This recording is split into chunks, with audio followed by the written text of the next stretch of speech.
इस सभा का कुशल संचालन कर रहे हैं।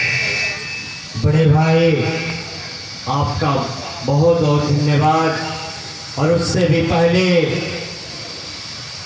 भारत को संविधान देने वाले हम गरीबों के मसीहा डॉक्टर बीआर अम्बेडकर साहब के चरणों में नमन करते हुए भारत ही नहीं पूरे विश्व को शांति का पाठ पढ़ाने वाले करुणा के सागर गौतम बुद्ध जी की चरणों में नमन करते हुए, संतों में संत गुरु रविदास जी की चरणों में नमन करते हुए, बहुजन समाज में जन्मे सभी संत महापुरुष स्वतंत्रता सेनानियों को मैं नमन करता हूँ।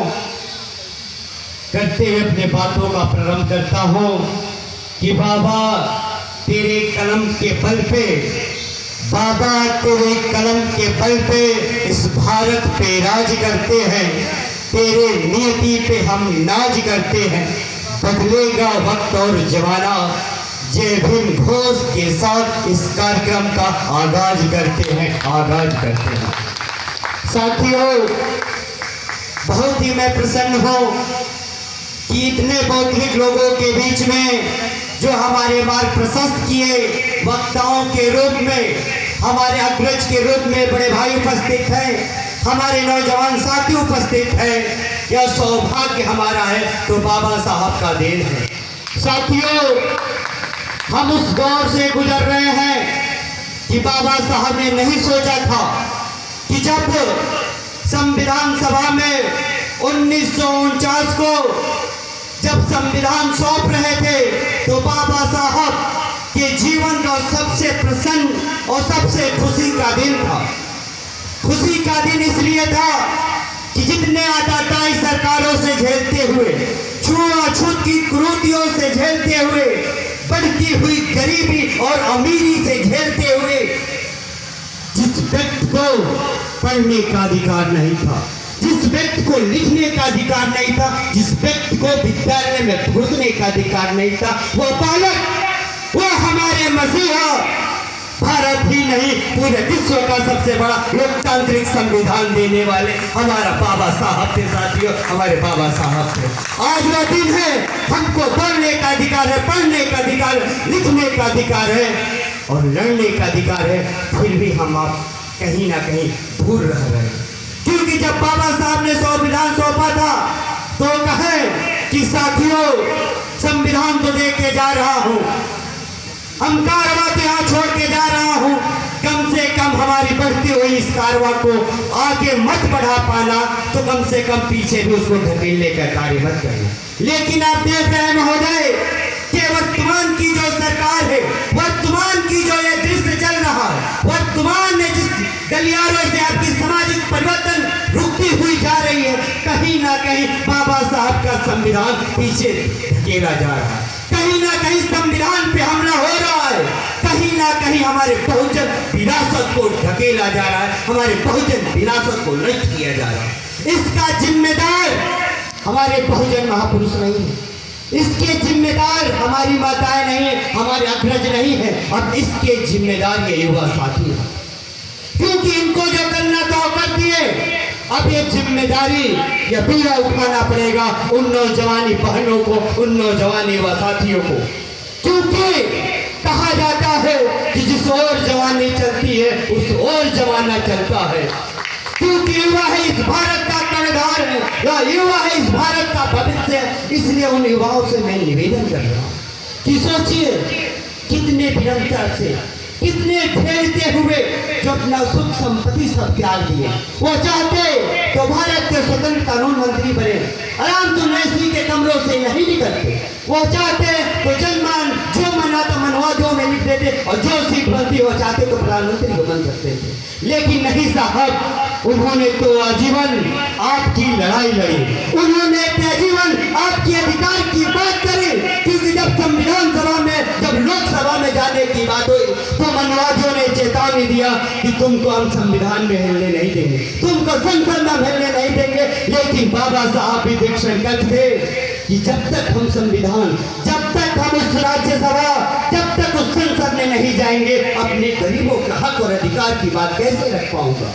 अरे साथियों, वो तो बाबा साहब थे उनको चौखट तो छोड़ो रोशनदान से भी जाने की इजाजत नहीं थी, लेकिन वो बाबा साहब धन्य थे और शुक्रगुजार हो उन मुस्लिम भाइयों को उन्होंने जिजा के लोकसभा में भेजने का कार्य किए, तब जाके आपको संविधान लिखने का कार्य किए जो कपिलो अधिकार की बात की है साथियों। क्योंकि मुसलमान भाइयों को यह था कि बाबा साहब ही जब जाएंगे तब हमारा भी इतिहास लिखेंगे, या बाबा साहब ही जाएंगे तभी हमारे पक्ष में वो लिखेंगे, नहीं तो ये मनवादी सरकार, ये ब्राह्मणवादी सरकार कभी पक्ष में लिखने वाली नहीं है। और बाबा साहब विशेष तौर से किसी एक दलितों के नेता नहीं थे, बाबा साहब सर्वजन के नेता थे, बाबा साहब सर्व समाज के नेता थे। और बाबा साहब कोई किताब सिर्फ एक समुदाय के लिए नहीं लिखे, बाबा साहब संविधान पूरे भारत के लिए लिखे, साहब पूरे भारत के लिए। ये सोचने पे मजबूर करते हैं क्योंकि जब हिंदू कोड बिल लागू कर रहे थे तो वही सामंतवादी के लोग हिंदू कोड बिल का विरोध किए और कर रहे थे, तब तक विरोध किए जब तक बाबा साहब हारे नहीं। लेकिन बाबा साहब वो अधिक तो बाबा साहब उनका नाम है जो कभी हिम्मत ना हारने वाले। उसमें यह था कि किसी भी समुदाय खातिर ब्राह्मण चमार पास किसी भी महिलाओं को ना बोलने का अधिकार था, ना पढ़ने का अधिकार था, ना चुनाव लड़ने का अधिकार था। यह बात पहुंचाइए कि बाबा साहब सभी महिलाओं के लिए काम किए, उन महिलाओं के लिए जो इस समय सामंतवादी के छाती पे बोल रही, जो सामंतवादी से दलितों को कुचल रहे हैं। लेकिन बाबा साहब ने सर्वजमान और बाबा साहब लिखे कि जाओ आज से तुम संसद में बोल सकते हो, अब तुम अध्यापक बन सकते हो, तुम प्रोफेसर बन सकते हो, अब सभी प्रथा खत्म होती है। और कोई था तो संविधान के बलबूते वो आपको लिखने का अधिकार किया साहब। ये सोचना पड़ेगा, सोचना पड़ेगा, तब जाके बाबा साहब की बात आती है साथियों। बाबा साहब का एक का नाम नहीं है, बाबा साहब को एक चिड़िया नहीं है। बाबा साहब का जो जय भीम एक नारा है सिर्फ दो शब्दों का नाम नहीं है, वो जय भीम वो नारा है जो हमको लड़ने के लिए उबाल करता है। जय भीम वो है जो इंकलाब पैदा करता है, जय भीम वो है जो सामंतवादियों से लड़ने के लिए आपके खूनों में उबाल पैदा करता है। जय भीम वो शब्द है जो बहुजनों को विरासत को बचाने का ललकार पैदा करता है साथियों। जय भीम वो है जो बाबा साहब को कारवा को आगे बढ़ाने का, संविधान को बचाने के लिए ललकार करता है साथियों। ये जो पोस्टर आप देख रहे हैं अंतर्राष्ट्रीय भीम महासम्मेलन हम लोगों ने साल भर पहले 6 दिसंबर को केपी ग्राउंड में कराए थे। आपको यह बताना है कि भारत किस कलियों से गुजर रहा है, आज भी वह भारत है। बाबा साहब तो यही सोच रहे होंगे हमने इसको संविधान दे दिया, संविधान में अधिकार भी दे दिया, तो आपके सब दर्द की दवा भी दे दिया, लेकिन जब हम पढ़ेंगे नहीं तो दर्द की दवा कैसे हो जाएगी। जैसे कि साहब हमारे संचालक महोदय ने कहा कि संविधान का अगर आप ना मानिए तो पुलिंदा सिर्फ एक कागज है, अगर संविधान को पढ़ेंगे तो भारत का सबसे अधिकार उसमें है। क्योंकि अनुच्छेद 32 में बाबा साहब डॉक्टर बी आर अम्बेडकर ने फिर बात में ऐसे नहीं कहा कि उनमें गरीब आदिवासी 85 का माइनॉरिटी का हृदय बसता है। क्यों? क्योंकि जब भी हमारे भाइयों बहनों का समाज का रोजी रोटी अधिकार की बात होगी, जब हनन होगा, किसी भी की सत्ता और सरकार होगी, तो अनुच्छेद 32 के तहत हाई कोर्ट इलाहाबाद से लेके सुप्रीम कोर्ट दिल्ली से लेके कोर्ट कचहरी में उस बाबा साहब के संविधान के बदौलत उनके गिराबान में हाथ डाल के लेने का हम कार्य करेंगे। बाबा साहब भी कहते कि साथियों स्वतंत्रता, संविधान, मान, अधिकार बिना संघर्ष और बिना त्याग के कभी मिलेगा नहीं साथियों, ये आपको तय करना पड़ेगा। अरे हमने तो पानी पीने से, हमारा तो संघर्ष पानी पीने से स्टार्ट हुआ साथियों। ये आप भी तय करते कि जब माँ किसी पेट से जन्म लेते तब भी हमने रोते हुए जन्म लिया है, पीने के लिए अधिकार लिया है। महान आंदोलन जब अक्षर तिवारी का तो बाबा साहब का था कि मैंने सब कुछ दे दिया, इतना पढ़ लिया, किस काम का, 26-36 डिग्रियां किस काम का, जब हमारा समाज पानी ना पीता, जब हमारा समाज सुलेमान की ना जी पाए। बात पानी पीने का नहीं साथियों था, बात तो पानी उस टच करने का था, बात उस अधिकार को बताने का था, बात अपने समाज का सुलेमान को जगाने का था। और बाबा साहब ने गुजरी पानी जब छुआ तो उत्तर प्रदेश के साथ भारत के कितने भी अलग नेता थे और एक डॉक्टर बी आर अम्बेडकर साहब को खा दीजिए, नई क्रांति उसी दिन से सामाजिक परिवर्तन की फूल फूका गया उस जल की क्रांति से साथियों। आपको समझना पड़ेगा, आपको पढ़ना पड़ेगा, आपको लड़ना पड़ेगा। क्यों शिक्षित क्यों? क्योंकि पता है जब तक हम पढ़ेंगे नहीं तब तक हम लड़ेंगे नहीं।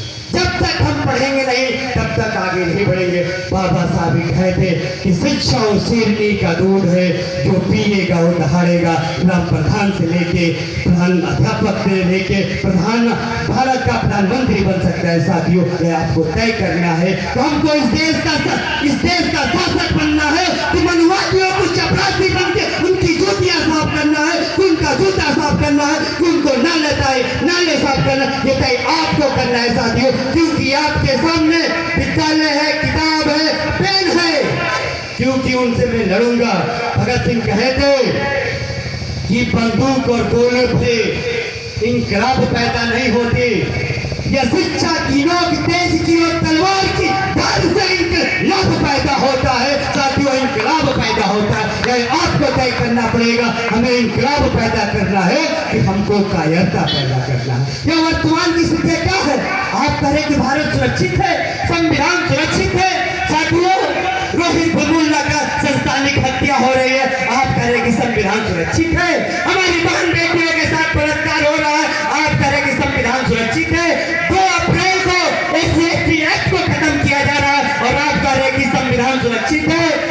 और दिन प्रतिदिन हमारे युवाओं को बेरोजगार किया जा रहा है, प्राइवेटीकरण किया जा रहा है और आप कह रहे कि संविधान सुरक्षित है और हमारा बहुजन समाज सुरक्षित है। साथियों, हम कहीं सुरक्षित नहीं है। अब यह तय आ गया करने और मरने का, रणक्षेत्र भूमि में कूदने का। जो बेमी ने हमारी बहन ने कहा गई कि अब समय आ गया रणभूमि में कूदने का।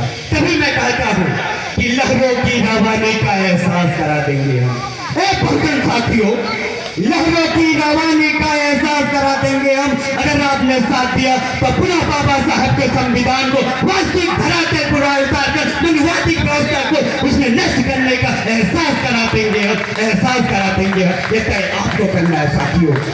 अरे ये क्या हो रहा है? शिक्षा पे बार बार हमला क्यों हो रहा है? शिक्षा पे बार बार उसकी GDP खत्म बंद और कम क्यों किया जा रहा है? विश्वविद्यालय से आपका प्रोफेसर की सीटें से लेकर तमाम IIT की जो पैसा जो बढ़ाया क्यों जा रहा है? क्योंकि पता है कि जो ये चमार, फांसी, पटेल, धोबी, धनकार, यादव, तमाम जो बहुजन के लोग हमारे घर आके कपड़ा साफ करते थे, दूध पहुंचाते थे, चमड़ा साफ करते थे, नाले साफ करते थे, जी हजूरी करते थे। अरे यार, अब तो उनका लड़का पढ़ रहा है तो नमस्कार भी नहीं कर रहा है। जब हम नमस्कार नहीं करते तब कहता कि जय जय जय। अब तो हमारा नाला कौन साफ करेगा?